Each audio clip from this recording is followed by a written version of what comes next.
नगरपरिषद आणि नगरपालिका निवडणुकांचा निकाल हा आज लागलेला आहे। खरं तर महाराष्ट्रातील ही निवडणूक चर्चेचा विषय ठरलेली होती। अनेक ठिकाणी दिग्गज नेत्यांची प्रतिष्ठा ही देखील पणाला लागलेली आपण पाहिली आणि याचं एक कारण होतं की याच दिग्गज नेत्यांच्या घरातील त्यांचे नातेवाईक हे निवडणुकीच्या रिंगणामध्ये उतरलेले होते। आता याचीच उदाहरणं जर पाहायची म्हटली तर यवतमाळच्या पुसद नगर परिषदेवरती गेल्या अनेक वर्ष नाईक कुटुंबाची सत्ता आहे आणि इंद्रनील नाईक यांच्या पत्नी मोहिनी नाईक या निवडणुकीच्या रिंगणामध्ये उतरलेल्या होत्या आणि नगराध्यक्ष पदासाठी त्या विजयी झालेल्या आहेत।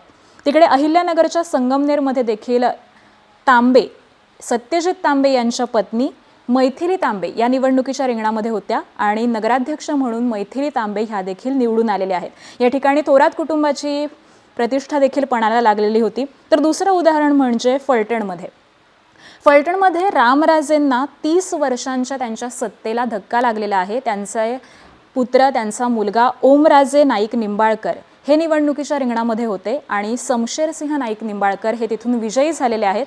त्यामुळे रामराजेंच्या या सत्तेला कुठेतरी या ठिकाणी धक्का लागलेला आहे। आता या सगळ्यामध्ये एक इंटरेस्टिंग उदाहरण आहे ते म्हणजे जामनेरमध्ये खरं तर नगराध्यक्ष पदाच्या निवडणुकीच्या या रिंगणामध्ये मंत्री गिरीश महाजन यांच्या पत्नी साधना महाजन या उतरलेल्या होत्या आणि सगळ्यात इंटरेस्टिंग गोष्ट म्हणजे साधना महाजन या ठिकाणाहून बिनविरोध या निवडून आलेल्या आहेत। त्यामुळे ही काही आपण उदाहरणं पाहिली, याबरोबरच अजूनही काही उदाहरणं आहेत की जिथे दिग्गज नेत्यांच्या घरातीलच त्यांचे नातेवाईक असतील, त्यांचा भाऊ असेल, पत्नी असेल, मुलगा असेल या निवडणुकीच्या रिंगणामध्ये उतरलेले होते।